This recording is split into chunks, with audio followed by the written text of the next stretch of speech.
इस हमले के बाद जब से अमेरिका इसमें शामिल हुआ है, इस बात की चर्चा हो रही है कि अमेरिका को आखिर इसमें शामिल होने की क्या जरूरत यहां पर थी, और इसको लेकर एंटी वॉर प्रोटेस्ट भी अमेरिका में हो रहा है, लेकिन अमेरिका ने जवाब दिया अदिति इस पर। बिल्कुल, अमेरिका ने आलोचकों को जवाब यहां पर दिया। यूएनएससी की बैठक में अमेरिका की तरफ से पलटवार किया गया है और कहा गया है कि ईरानी शासन के पास परमाणु हथियार नहीं हो सकते। इजराइल को खत्म करने का अभियान रोके ईरान। तो यहाँ पर सीधे तौर पर अमेरिका जो अपनी पुरानी लाइन है उस पर कायम नजर आ रहा है और कह रहा है कि परमाणु हथियार जो है वो ईरान नहीं रख सकता। और यही धमकी कुछ वक्त पहले तक डोनाल्ड ट्रंप देते आ रहे थे और वो बार बार ये कह रहे थे कि वो युद्ध में शामिल नहीं होना चाहते और वो हमला कर सकते हैं, बिल्कुल। धमकी दे रहे थे। लेकिन पहले भी इस बात की वार्निंग दी थी अदिति के उन्होंने वक्त दिया था ईरान को, लेकिन ईरान ने कोई राय वहां पर नहीं बनाई, इसलिए इजराइल को हमला करना पड़ा। उसके बाद फिर 2 हफ्ते की वार्निंग दी थी कि हम एक्शन लेंगे, और तब भी कोई बात नहीं बनी, तो फिर अमेरिका ने आखिरकार यहां पर एक्शन लिया। यूएनएससी में अमेरिका ने क्या कहा है यहां पर देखिए। डोरोथी शियाज यूएन में अमेरिका के राजदूत हैं, उनका यह कहना था कि वॉशिंगटन के लिए निर्णायक रूप से काम करने का समय आ गया है। सुरक्षा परिषद से आग्रह किया जाए कि वो ईरान से इजराइल को खत्म करने के अपने प्रयास और परमाणु हथियारों के लिए अपने अभियान को खत्म करने का आह्वान करें।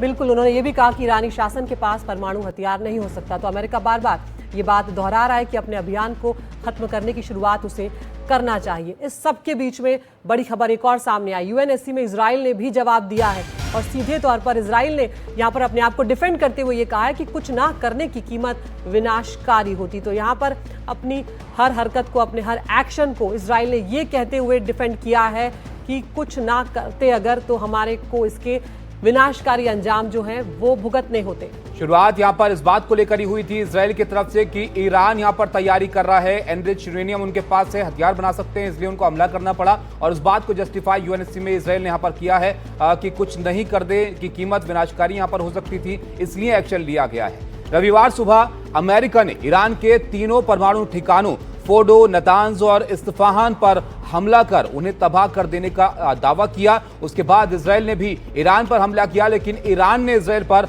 अब तक का सबसे बड़ा हमला बोला है। क्या कुछ हुआ वहां पर, यह रिपोर्ट आप देखिए।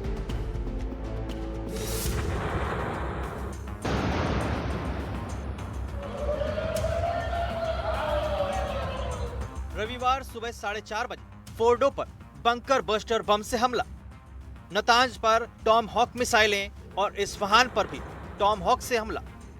ईरान के इन 3 एटमी ठिकानों पर हमले के बाद अमेरिकी राष्ट्रपति ने ट्वीट किया, हमने ईरान के 3 एटमी ठिकानों फोर्डो, नतांज और इस्फहान पर कामयाब हमला पूरा कर लिया है। सभी विमान अब ईरान के आसमान से बाहर हैं। मुख्य ठिकाने फोर्डो पर कई बम गिराए गए, सभी विमान सुरक्षित लौट चुके हैं। अमेरिकी योद्धाओं को बधाई। दुनिया में और कोई भी सेना नहीं है जो ये कर सकती है। अब ये शांति का समय है, इस पर ध्यान देने का शुक्रिया।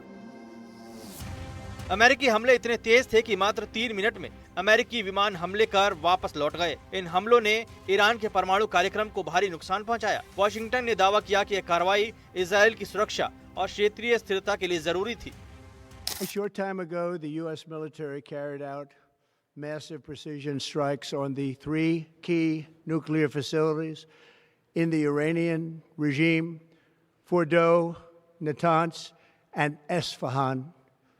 Everybody heard those names for years as they built this horribly destructive enterprise. Our objective was the destruction of Iran's nuclear enrichment capacity and a stop to the nuclear threat posed by the world's #1 state sponsor of terror. Iran पर अमेरिकी कार्रवाई के बाद Israel के प्रधानमंत्री Netanyahu का बयान भी सामने आया। उन्होंने कहा कि जो यूएस ने किया वो कोई नहीं कर सकता। Congratulations, President Trump. Your bold decision to target Iran's nuclear facilities with the awesome and righteous might of the United States will change history. In Operation Rising Lion, Israel has done truly amazing things. But in tonight's action against Iran's nuclear facilities, America has been truly unsurpassed. It has done what no other country on earth could do.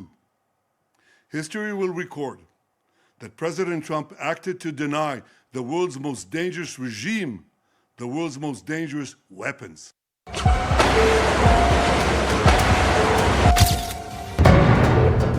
अमेरिकी हमले के कुछ ही घंटों बाद Iran ने जवाबी कार्रवाई शुरू की। रविवार सुबह 10 से 10:30 के बीच ईरानी सेना ने इजराइल के तेल अवीव, हाइफा और नेस जियोना जैसे शहरों पर मिसाइलों और ड्रोनों की बौछार कर दी।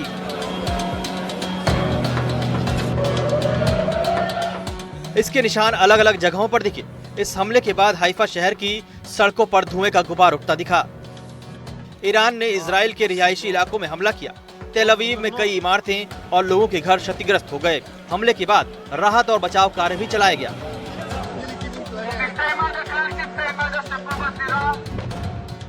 ईरान के हमले के बाद इजराइल ने भी पलटवार में कोई कसर नहीं छोड़ी। सुबह करीब 11:30 बजे इजरायली रक्षा बलों ने पश्चिमी ईरान में सैन्य ठिकानों पर हवाई हमले किए।